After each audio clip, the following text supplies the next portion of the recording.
Assalamualaikum warahmatullahi wabarakatuh. Jumpa lagi bersama saya Andi Malarangan. Nah, kali ini kita bicara tentang Piala Dunia Sepak Bola di Qatar 2022. Semoga Anda juga ikut menontonnya, mungkin tentu saja seperti juga dengan saya. Kita menonton dan alhamdulillah ada yang jam 5, ada yang jam 8, ada yang jam 11. Walaupun ada juga jam 2. Tapi paling tidak tanpa terlalu banyak begadang kita bisa menontonnya. Walaupun mungkin kali ini rasanya agak kurang ramai karena ya mungkin nobar-nobarnya di berbagai macam kafe agak kurang. Mungkin karena harus bayar, terlalu mahal barangkali. Sehingga kebanyakan kita juga nonton di rumah, apalagi karena waktunya juga waktu yang lebih pas di rumah. Nah, yang menarik adalah bahwa kali pertama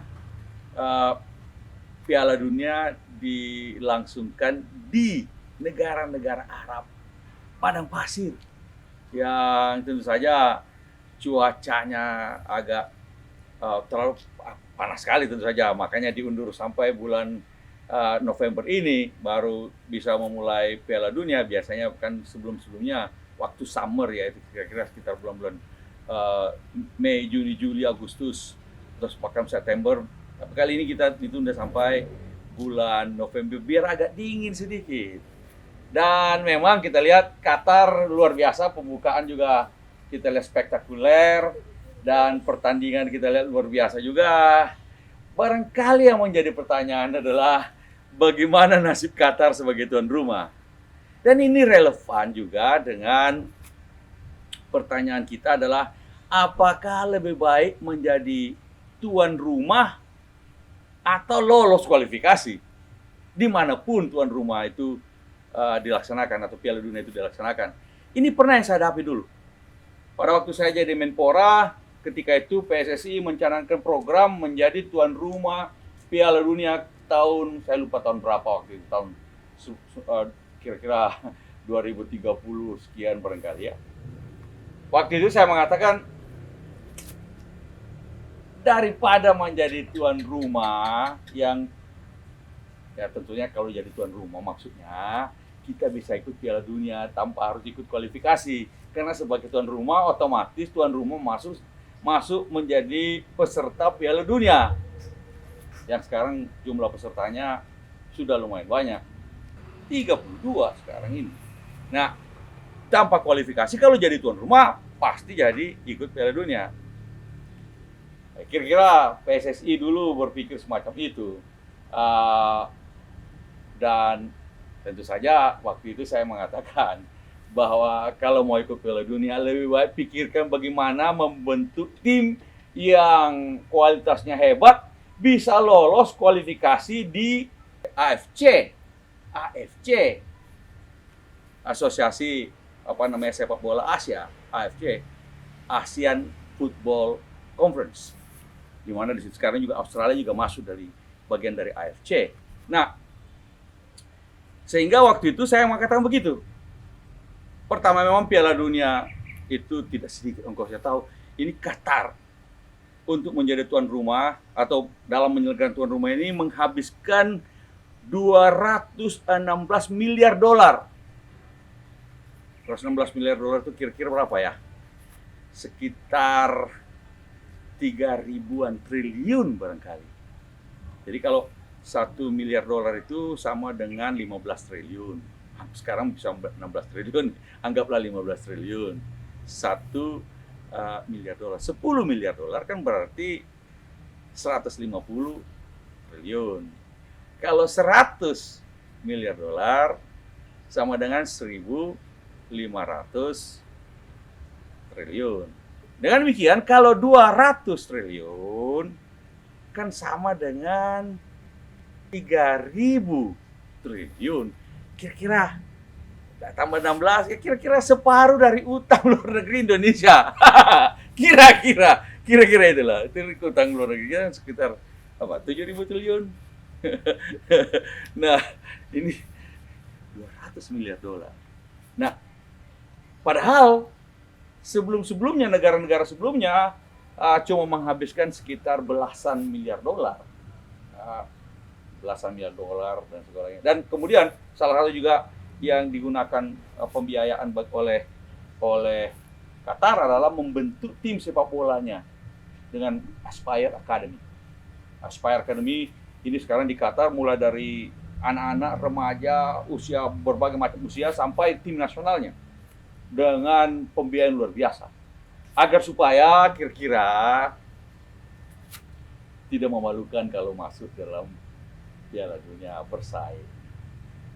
Dan memang setelah masuk Piala Dunia, Qatar kemudian satu grup di grup A dengan Qatar, Ekuador, Senegal, Belanda atau Nederland berempat.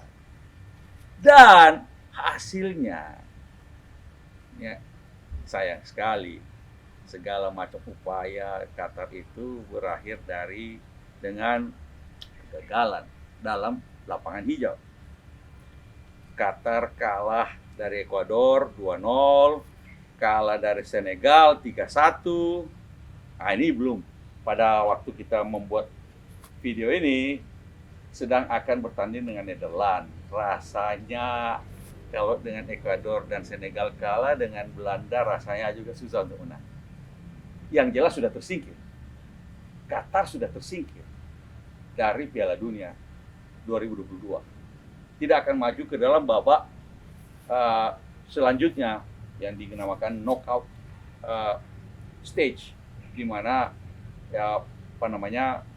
siapa yang kalah ya out. Jadi tidak lolos dari grup.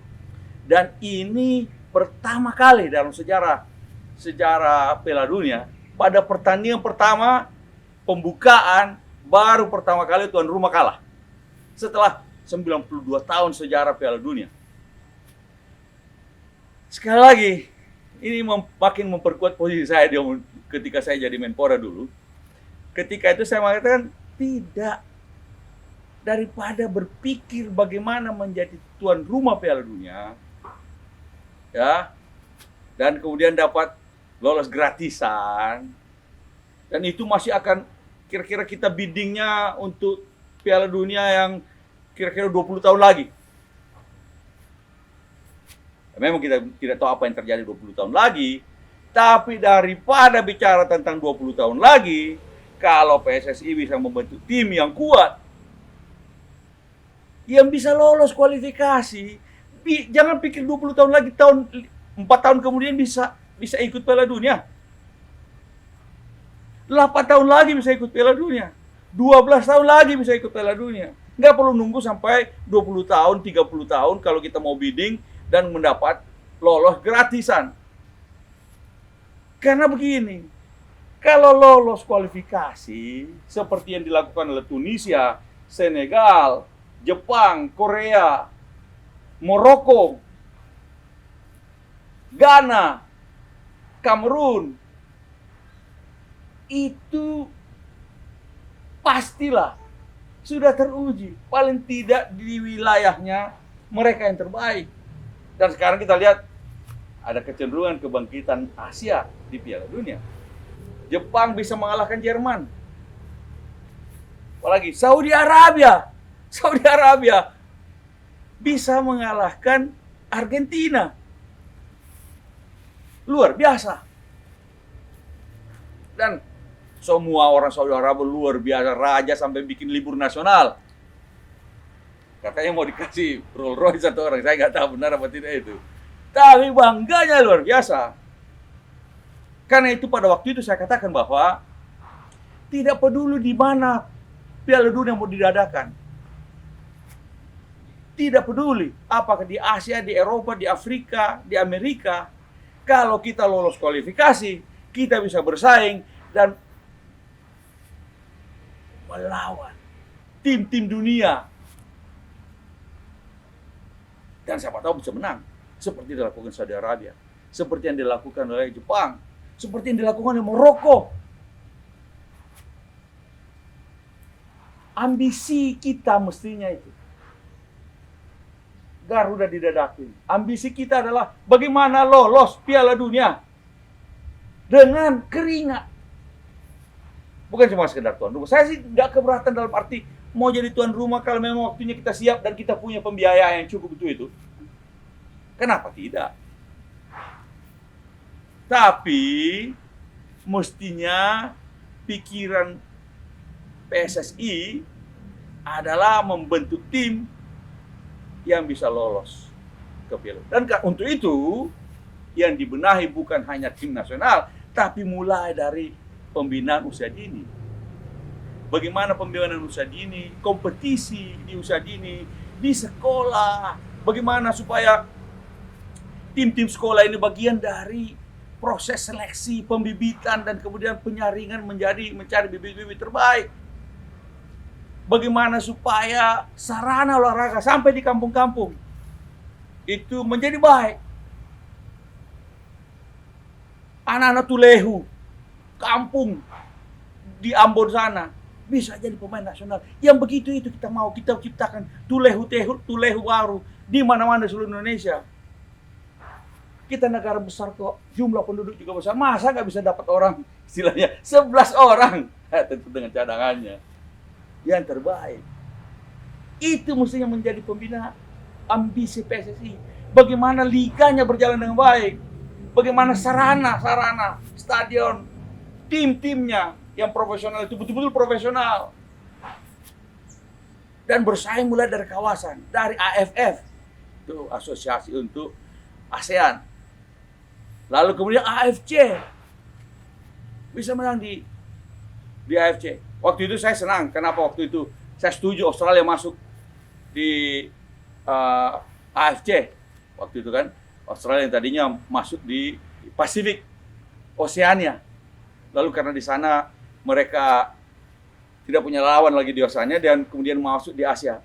Saya bilang nggak apa-apa, bagus. Supaya apa? Kita terpacu. Level permainan kita harus bisa setara dengan Australia. Australia ini pun di dunia belum apa-apa. Kalau kita mau lolos ke Piala Dunia, kita harus bisa bersaing dengan Australia, menang melawan Australia, sehingga kita bisa melawan itu Argentina, Jerman. Bisa kalah juga kok mereka dengan tim Asia. Tapi kita harus, ambisi PSSI harus itu. Soal bagaimana jadi tuan rumah, daripada jadi tuan rumah lalu kemudian keok memalukan. Saya katakan penyelenggaraan di Qatar sukses, tapi prestasinya jeblok. Kalau kita mau bikin jadi tuan rumah, penyelenggaraan sukses, kemudian ekonomi juga berputar, tapi tim kita prestasinya juga sukses. Itu yang menjadi ambisi kita mestinya. Karena itu kalau saya ditanya, mana lebih penting? Jadi tuan rumah Piala Dunia atau punya tim di Piala Dunia dimanapun Piala Dunia diselenggarakan? Saya memilih yang kedua. Saya memilih kita punya tim yang kuat, yang lolos kualifikasi di Asia, lalu kemudian ikut Piala Dunia. Dimanapun Piala Dunia diselenggarakan, di Eropa, Amerika, Afrika, atau di Asia. Itu lebih penting bagi kita. Mari kita dukung PSSI, siapapun pengurusnya, tapi pikirkan itu. Ingat itu, tujuan kita. Kita akhiri dengan lagu Patriot Olahraga yang mengatakan begini, biar mata dunia memandang Indonesia, kita dahsyat dan perkasa. Itu yang kita mau. Sampai jumpa lagi di lain kesempatan. Assalamualaikum warahmatullahi wabarakatuh.